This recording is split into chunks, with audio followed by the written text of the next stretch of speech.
Hello, I am Leonid Levin. Thank you for inviting me. There are some links on the slide which you can copy. My topic is set theory in the foundation of mathematics, internal classes and external sets. I will talk about the strange apparent gap between the actual working mathematics and its foundations as provided by Zermelo-Fraenkel set theory. This slide lists my talk sections.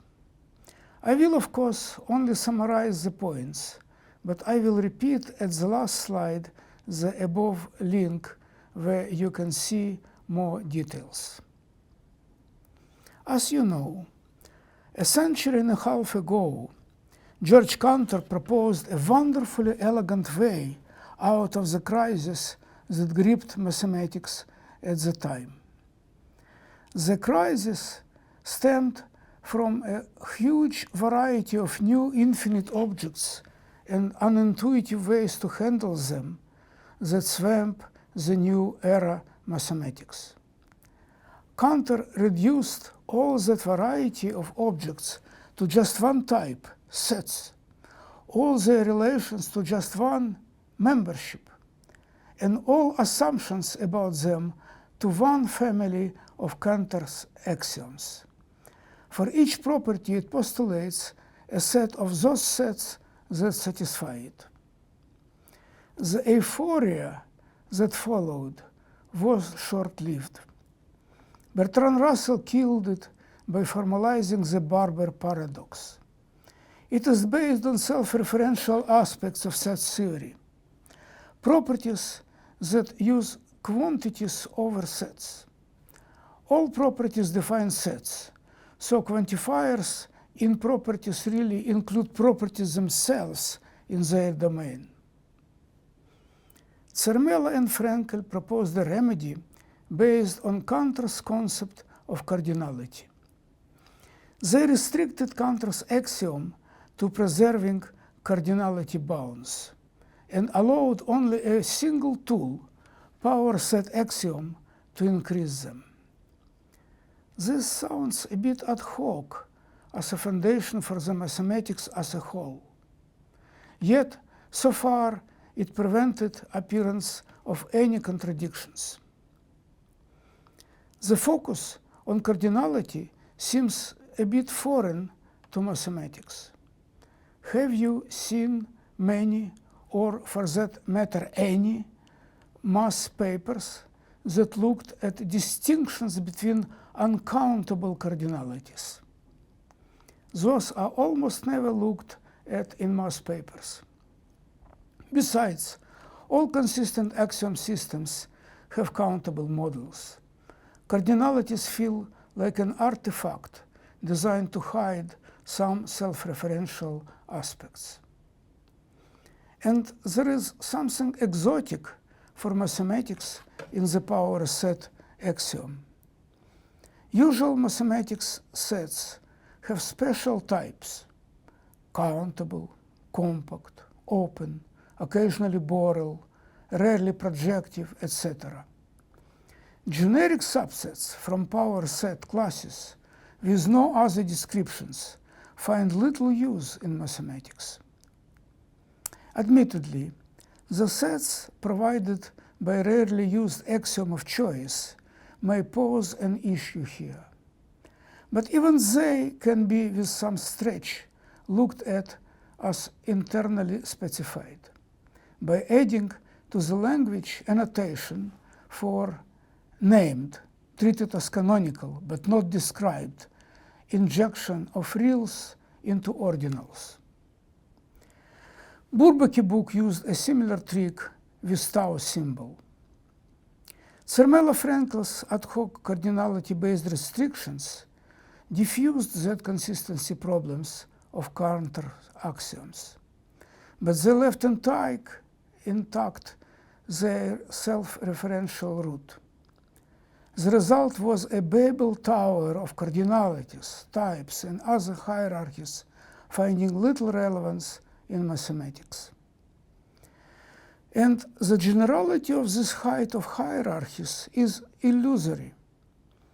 Expanding such theory with more formula types, axioms, etc., has no natural limit. Benefits are few, and eventual consistency loss inevitable. There is more to this, but no room for that in this talk. This does concern the logicians. A popular topic in logic is to isolate mass segments where more ingenious proofs can replace the use of power set axiom and its uncountable sets. But such assault on the unity of mathematics raises many hackles, and mathematicians are aghast at losing simplicity and elegance of their proofs. Now, some radicals always questioned the need and validity of using any infinite objects in mathematics at all. But those ideas gain little sympathy. Infinities are neat. Zero is a great simplifying application for negligible quantities, and so is infinity for their inverses. The transparency they add to many considerations allow powerful insights into methods that otherwise would be obscured by irrelevant complications.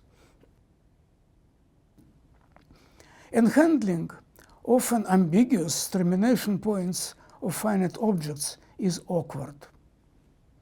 Besides, look at infinitely tailed reals versus finitely long rationals on a segment. The segment of reals is compact in that it has more similarities with finite domains than the same segment of rationals. The really useful mass properties go to very limited heights. Yet, provisions for open-ended hierarchies are motivated by the perceived need to handle objects that are not defined by readily envisioned mathematical properties. Indeed, mathematics needs to handle objects that are not defined by any mathematical properties at all. For instance, random sequences. But there is no reason for such externals to bring any self-referential issues. Those issues come from mass properties over variables whose domains include objects defined by properties themselves. This need not be the case with variables covering only external objects, unrelated to mass properties. Externals may be chaotic, but not really tricky.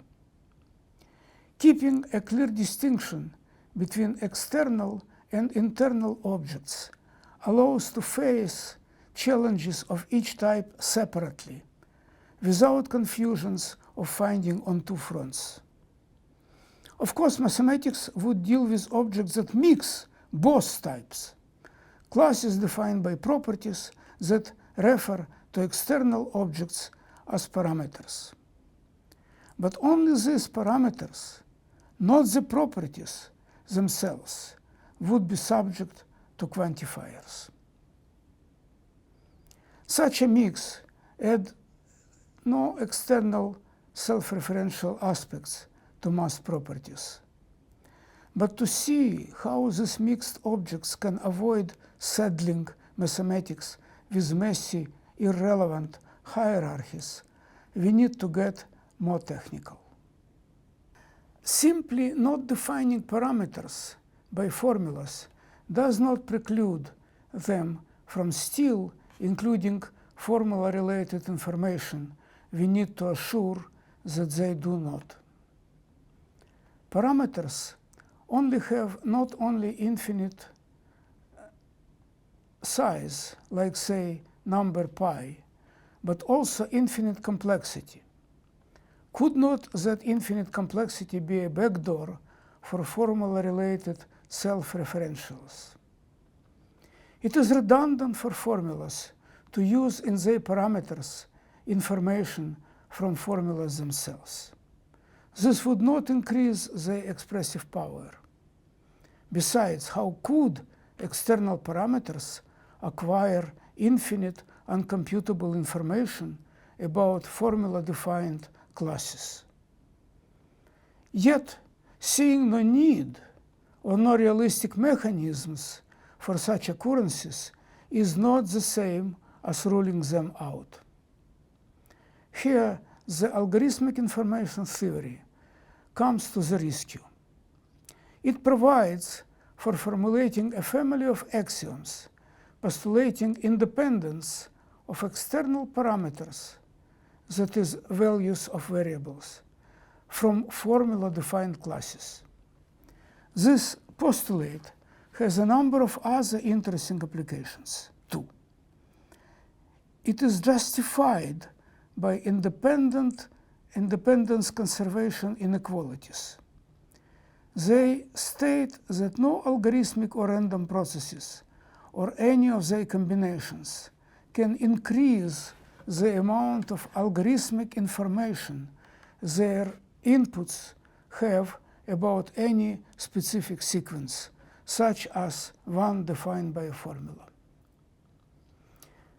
This, for any formula-defined object, justifies a postulate that physically realizable sequences, even having potentially infinite complexity, hold only finite, small really, information about that object.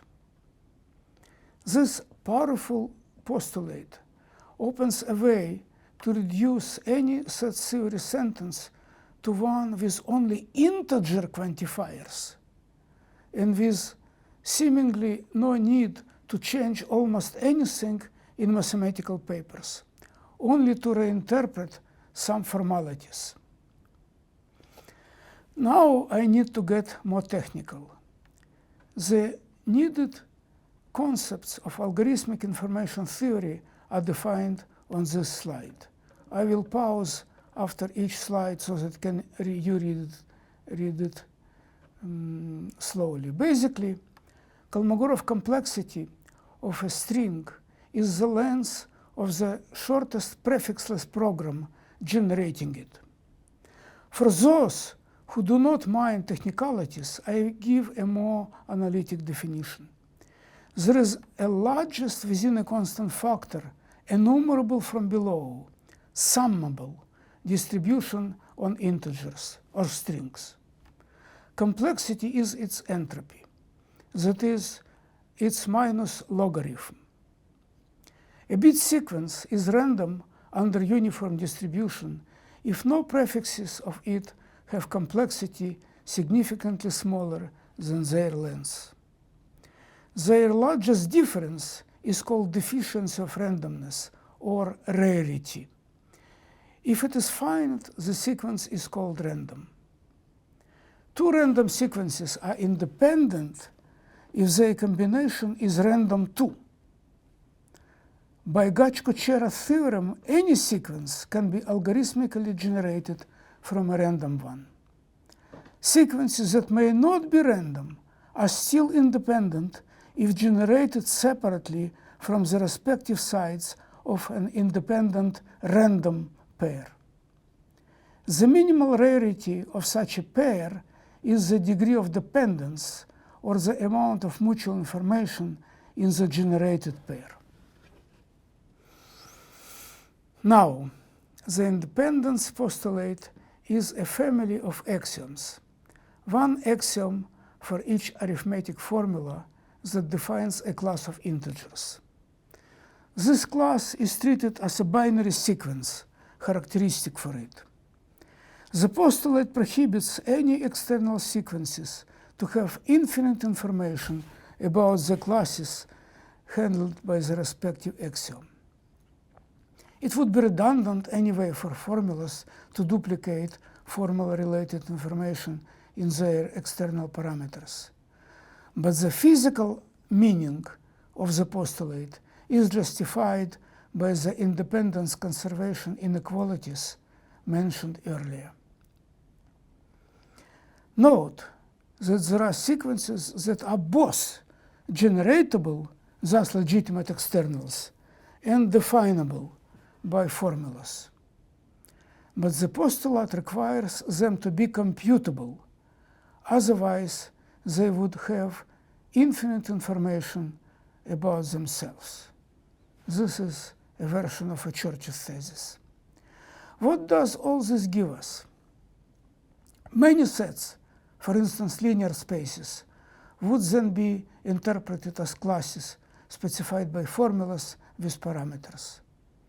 The formula defines the membership relation on the transitive closure of the class. It is expressed as a relation between parameters that specify the classes in that closure. The parameters are externals, hereditarily countable sets, respecting the independence postulate. Quantifiers bind only parameters, not formulas. Papers may have families of theorems parameterized by formulas. Such are used now for the so-called large categories that are not Zermelo-Fraenkel sets. They are also used for families of axioms, like the induction axioms of Peano arithmetic. We may treat such families as meta-mathematical statements. Alternatively, we may allow variables for formulas, but not quantifiers in them, except for an implicit universal quantifier over all free variables in a sentence. The independence postulate opens a way to reduce all sentences of such theory to those with only integer quantifiers. This is because, unlike the fully universal quantifier, the almost all quantifier can be reduced to the quantifier on integers.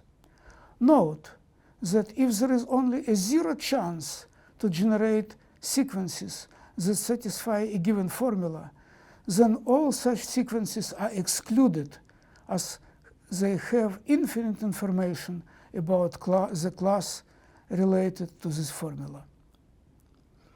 But the reverse doesn't follow from independence postulate, so it needs support from more axioms. One is the primal chaos axiom.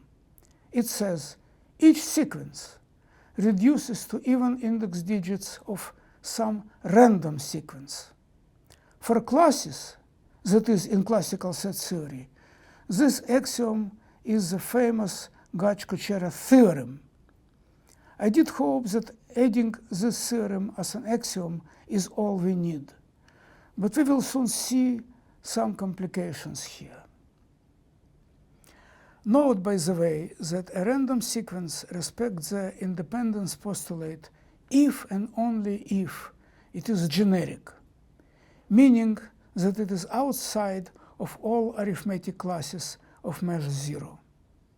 So for outsiders to complexity theory, random sequences may be more intuitive to handle, and all sequences reduced to random ones. Our axioms are consistent, having, as all consistent theories do, a countable model. Each model is directed under reducibility. This means that for each pair of sequences, it includes a sequence that both are computable from, and all sequences computable from them. A countable model has a reduction basis, that is, a chain of sequences, each computable from the next one, and all sequences in the model computable from them. By the axioms discussed, each of them reduces to a generic sequence. We can represent such basis as a set of trims of a combined sequence gamma. Trims are obtained by dropping a fraction of the digits, say those indexed by given power of 2, dropping every second digit or every fourth, eighth, etc. Call such models internal if gamma is generic itself. so it could be allowed in the model itself. They respect a family of axioms that do eliminate non-integer quantifiers. These axioms for every sequence gamma assert equivalence of each closed formula to its modification that replaces all second-order variables by algorithms computing sequences from trims of that gamma. By adding such a whole family of internal model axioms doesn't strike me as elegant and intuitive. I wonder if they all follow from just their primal chaos axiom. But proving that has run into difficulties. In fact, their extension to formulas with free parameters fails. The obstacle comes from strange objects, recursively one-way functions. They were discovered by George Barpalias, Peter Gach, and Xian Zhang. Such functions are computable, preserve probability distribution, but have zero chance to be inverted, meaning to find an input that generates a given random output. So existence of sequences with a given property does not immediately follow from their positive measure conditioned on a given output reducing to them. For now, minimizing axioms to a more elegant and intuitive set is still an open problem. Let me summarize. First, the problems that I tried to address. Zermelo and Frenkel restricted Cantor's axiom by focusing on the concept of cardinality. This did diffuse the fatality, but did not eliminate its self-referential source. The restricted axioms not only sound a bit ad hoc, but result in a Babel tower of cardinalities, other hierarchies that find little relevance in the actual mathematics. Some proposals, such as reverse mathematics, replace the power set axiom in some segments of mathematics with more elaborate proofs. But this breaks the unity of mathematics, which seems a high price to pay.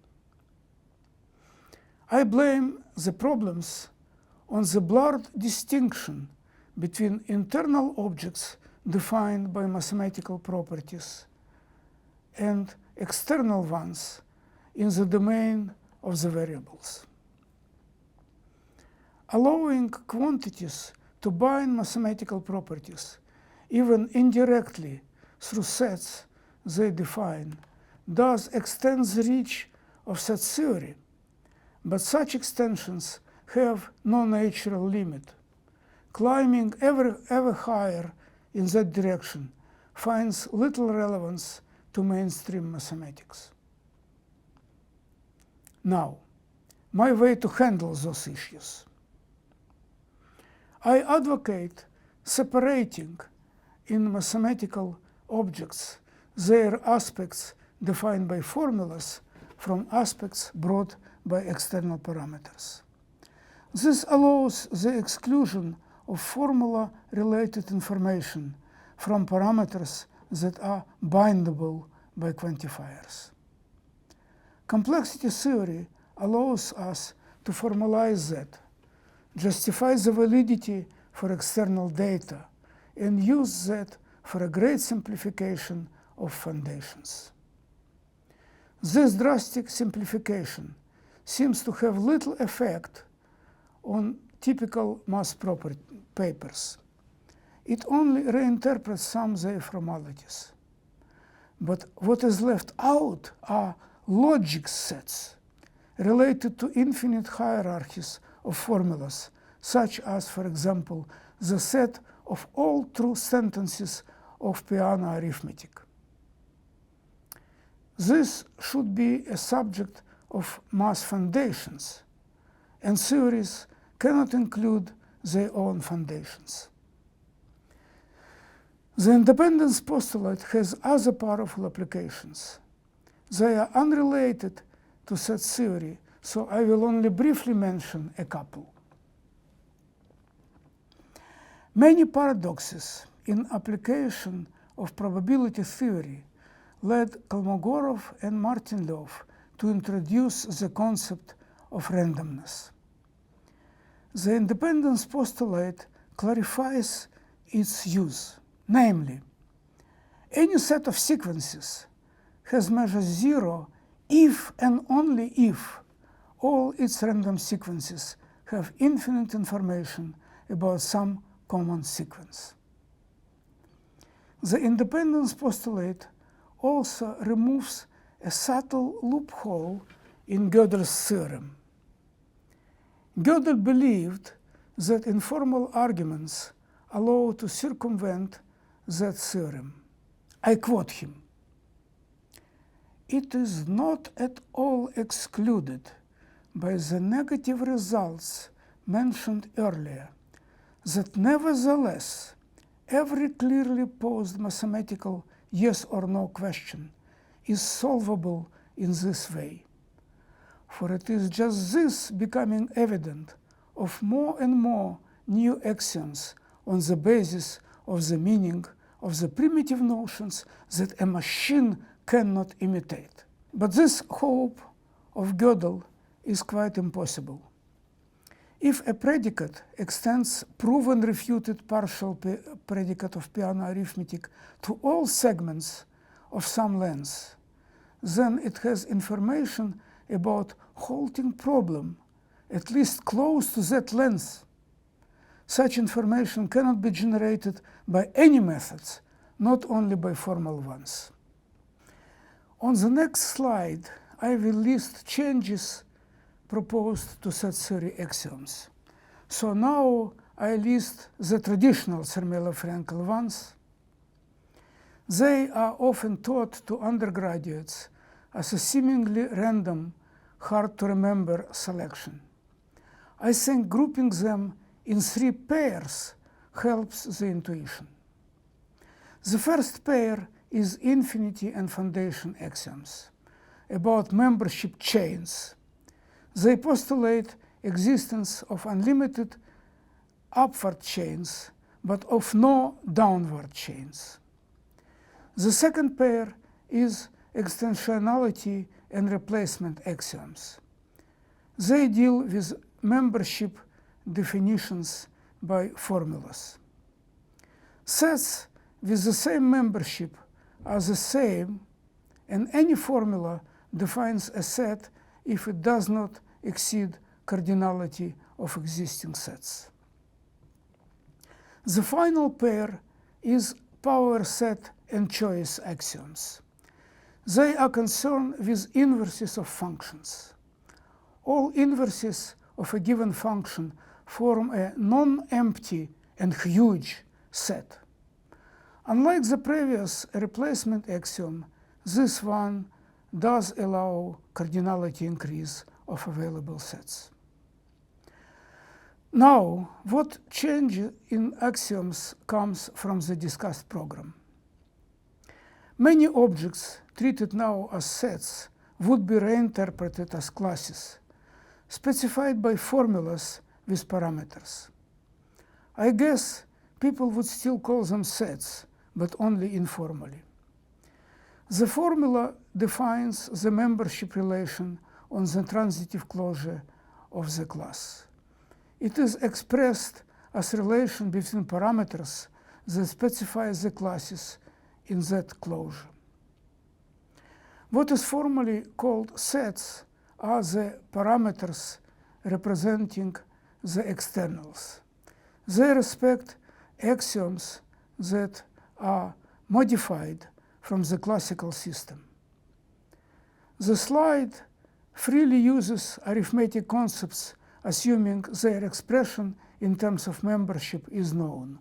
I did not attempt to find the most elegant expressions. Qualifiers bind only parameters, not formulas. But some families of axioms may be parameterized by variable formulas, similarly to the induction axioms of piano arithmetic. This may be viewed as extending to formula variables the implicit universal quantifier on all free variables in a sentence. So parameterized will be the foundation and extensionality axioms, because they must apply to classes, not just sets. Replacement axiom is restricted to only computable mappings. Its opposite, the independence postulate, is added. The power set 2 is replaced with the opposite. All sets are countable. Subsets would now form a class, not a set. The primal chaos axiom is added. It is an open question if something stronger than it is needed. At worst, it could be the family of internal model axioms, which I described earlier. It is also an open issue what to do with the axiom of choice.